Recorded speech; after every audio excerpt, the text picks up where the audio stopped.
Thank you. It's nice to be in Grand Rapids. I always enjoy coming over across the state to watch the Griffins play, watch our young players play, and spend a day in GR. It's a good day to be indoors, so we timed it well. I'm happy to answer really any questions you have on whatever you think I might have an answer for. Speaking of GR, Steve Yzerman, new head coach with the Griffins. When you send your high draft picks to Grand Rapids to develop, what are you hoping that these guys can pick up? What type of skill sets, what type of knowledge are you hoping that young players can learn here in Grand Rapids? Number one, we try to create a good environment. The majority of them are coming either out of college, out of junior hockey. Some of the kids have played, and the European kids have played a little bit of professional hockey over in Europe before they come over. But we feel it's the strongest league outside of the NHL. We try to create a really good environment for them to develop, improve, become professionals, physically and mentally mature. So I think we try to run a really good program. And probably the most important person for that is running that program is the head coach in the American Hockey League. So we really count on them to, again, create the right environment where the players are going to be learned, where they're going to be challenged, and also, have a bit of mentorship or somewhat of a father figure in the coach to help them transition from an amateur to an NHL player. Steve, is this organization now at a time where making the playoffs is like you have to happen? The Red Wing organization, I wouldn't categorize or say it, put it in that term. We certainly would like to make the playoffs. Our goal isn't just to make the playoffs. Our goal is to build a championship team, a team that can compete for a championship. So the moves we're making along the way here aren't necessarily designed to, oh my God, we've got to make the playoffs this year, or it's playoffs or bust. No, we're again trying to build a nucleus of a young team that's going to be together for a long time, that can compete in the playoffs for the Stanley Cup, and we're sticking with that path. So we had some expiring contracts at the end of last year. We have to fill our roster, whether that's with our young players or through free agency or through trades or whatnot. And this off season we had cap space, and we still have a lot of that. But most importantly, we had roster spots we needed to fill, and we did that through free agency. And we hope that the combination of the players within the organization are improving, that make us better. Younger players coming up, whether from Grand Rapids or coming over from Europe, make us a better team, and then free agency makes us a better team. So we would love to make the playoffs, but is it playoffs or bust? Internally, no. Do you feel like you're closer today than you were at the end of last season? I think so. I hope so. I really looked more so at the end of really at the trade deadline last year. Once trade deadline rolls around and we start to move our players on our roster for draft picks for future assets, I guess, the remainder of the season, our record isn't necessarily reflective of where we are today. You start trading players and you don't add players, you're making your team weaker generally. So our record, the last 20 games of the season was not good, and wasn't a true reflection of I think the strength of the team to that point. So again, the changes we made are to try to make moves that help you get better until you see it actually on the ice and where everybody fits and how they perform in new situations. It is a little bit of uncertainty to it, but all the players that we've added through free agency, I think, address somewhat of a specific need and or fill a role that we didn't have. Are we complete or perfect yet? No. Do we have every type of player or every structure of a team in place as far as is our special teams right, or do we have enough playmakers or enough goal scorers or enough of this or that? No, but we're hoping you know, with our young players and the players we've added, we're a little closer to completing, having a team that has everything we need. Steve, it's been a few years since any Detroit team has made playoffs or a run for a championship. And you've been there when it's happened in Detroit. How hungry do you feel this city? How much pressure do you and other GMs feel to try and get one of these teams back there? And does it feed off each other? You know, I can't speak for, you know, the Lions, Pistons, Tigers, you know, how the pressure that they feel. We're in similar situations in that rebuilding teams trying to get better. I think in these roles as general managers, there's always pressure. We all want to do well. It just takes time.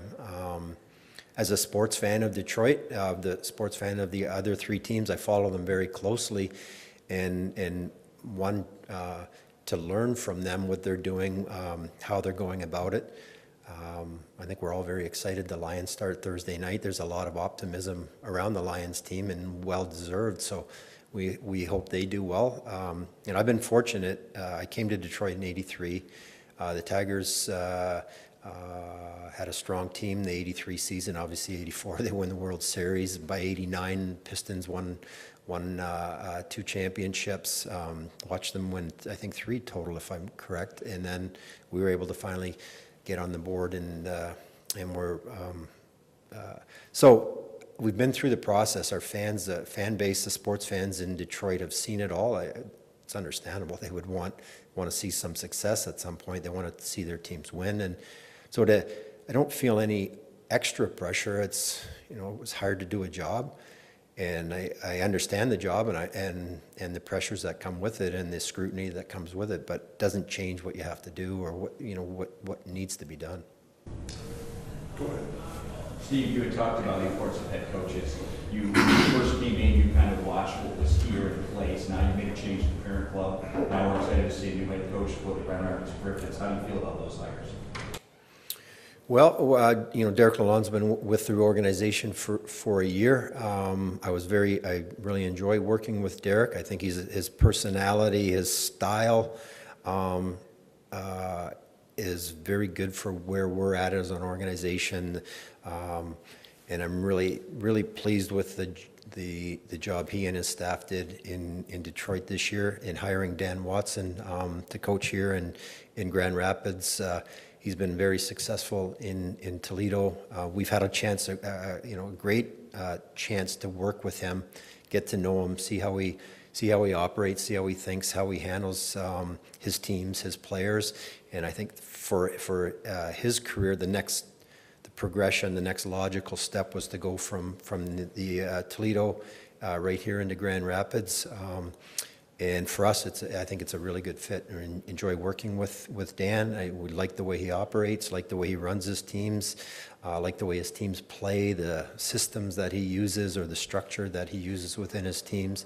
And I think his personality will be very good for the young players that we're bringing through and converting or turning into professionals.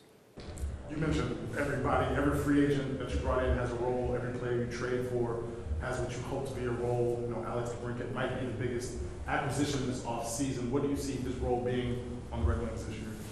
Well, he's throughout even prior to turning pro, he's been a goal scorer. He scored at every level. He scored in the NHL.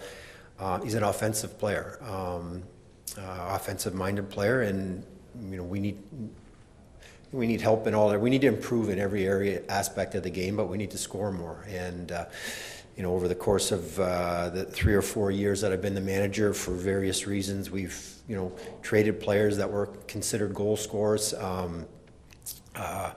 and it's an area we need to improve in. And Alex, at his age, fits in really well with the growth of our team, where we're headed, with the nucleus that we're trying to build. But I think he's a very good goal scorer, very good offensive player, smart hockey player, and will fit in very well with us. But as a need to have that creativity and scoring ability was something we, amongst other things, that we really need. As a general manager, how important is it not to get too tied to players? because when you arrived, there was a nucleus of Anthony Mantha, Andres Afanasiu, several other young players who, for whatever reasons, might not fit, long term, or didn't gel as you might have hoped. How important is it not to get too tied and to continue to evolve as a general manager? Well, these young men are people, and the more you're around them in general, the guys, they're good people. You get to know them, you like them, you create a relationship with them. So there's not a natural kind of evolution of the relationship between players and coaches, between players and management. Ultimately, you look at, I guess I always try to go by, what's the best thing for the where are we going, what's the best thing for the organization, and always act in the best interests of the organization. And so you make decisions on that, try to treat all the players, regardless of how old they are or what they've done or haven't done. You try to treat them with respect and try to be kind of straight with them, to the best of your ability, straight with them, and whether they like it or not, down the road you see them, they appreciate the fact that at least you didn't mislead them. Given the available cap space, are you in the market for a forward, or do you kind of anticipate the upcoming roster to step? Yeah, I wouldn't say I'm in the market right now. I think we'd certainly look at any potential. Every team would do that right now. We look at any potential option, player availability, trade option, which is kind of quiet at this time of year, to try and improve. But we're not actively pursuing anything right now, because really in the league in June, July, you go through the draft, you go through free agency, there's some trades and whatnot. Then the summer slows down and you're preparing for training camp. And really that's the mode kind of we're in, is, the rookies will come in a week from now, the main camp will start 2 weeks from now, and we'll get into the preseason. And some teams, for whatever reason, might be looking to add or might be looking to move someone, whether a young player's come in and is going to take a job, or they've got a surplus in some way, and maybe an opportunity comes along. But, I guess at any point in the season, we're in a position that we could make a trade if something came along, or find another player, or even sign another player. Potentially right now, the most we would really maybe do would be bring in somebody on a PTO that hasn't got a contract yet, maybe see if that would be a fit and give someone an opportunity. You mentioned training camp coming up. Do you anticipate everyone being healthy and ready to go? Got to think of the guy. I do. We know we had some players have some surgeries in the off season. Simon Edmondson comes to mind. He may not be ready to compete fully on day one of camp. But he's been in Detroit, he's been skating, he's been working out. He should be close, and definitely, I think by the start of the regular season, I think he'll be cleared to play. But everybody else, if I'm correct, I think should be good to go. Steve, how do these trades come about? I mean, do you sit around with a pen and paper and come up with some ideas and then make phone calls? Is it like a big poker game once you get engaged with another GM? Not well. Like we sit around and come up with trade ideas. Doesn't really happen. How really we call it. Generally, you call around the league. You talk to the general managers periodically to get a feel what, if anything, they're trying to do. Do they have cap issues? Is there a player they can't sign? Do they have an abundance of players at a certain position? Are they looking to change the makeup of their team? So they come about just in phone calls and conversations to check in to see if there's a fit, if a team is trying to do anything. And the majority of those phone calls, really, nothing comes of it, but you just kind of keep making them periodically throughout the season, and you find some common ground on what another team is trying to do, what they're looking for, and so the trade gradually comes about that. I wouldn't say it's much of a poker game. I'm kind of learning as I go along here as a manager that if you really want to get something done, you just, the best way to do it is this is what I have, or this is what I'm willing to do. Does it work for you? If it doesn't work for you, let's just move on. So it's not a huge poker game, maybe a little bit at the trade deadline, a little bit, because, you know, everybody's trying to maximize the value of the trade. You're trying to give up as little as you have to, and you're trying to get as much as you can. So, but in general, I think it's, you know, I found the best way to get a deal done is this is what I'm willing to do. Does it work for you? We have time for one more question. And of course, we got our program after luncheon. One right here. So you're about to go upstairs and speak with the West Michigan Sports Commission. What topics are you planning on talking about? Well, we're gonna Bob and I are gonna just do a little Q&A and kind of open to that. He's the one to ask those questions. We're gonna ad lib it, and then I think we're gonna we're gonna talk about hockey. I think, in sports in general. You know, for me to come, I say, look, the last thing people want to hear is have me stand here and tell stories about my playing days and whatnot. So we'll do a little bit of more of a question and answer, and field some questions from the people attending the luncheon. Just kind of a random question for you. Earlier you mentioned how starved fans are in Detroit for winners. You mentioned the Lions starting their season this week, so I have to ask, how do you think a coach like Dan Campbell's energy would work in the NHL? And if you play football, what position would you play? I would be the backup place kicker.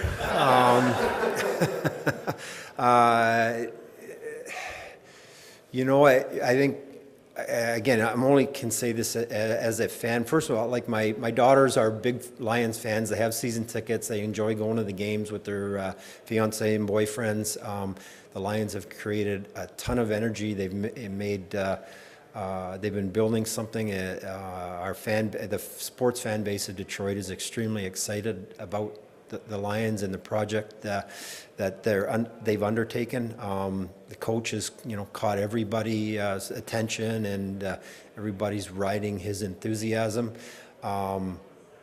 You know, there are, you know, I look back on Jacques Demers, who coached the Red Wings, that type of energy that he brings, and it was really a breath of fresh air, and you really fed off his passion and his energy. So again, I don't know Dan personally.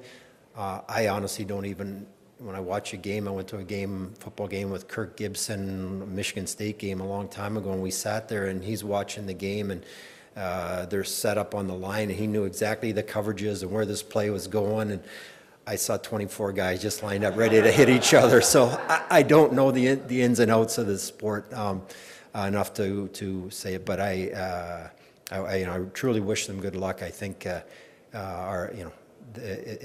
I believe it's a fantastic organization and a fantastic sports city and a team that deserves a championship, and we hope it's coming sooner than later.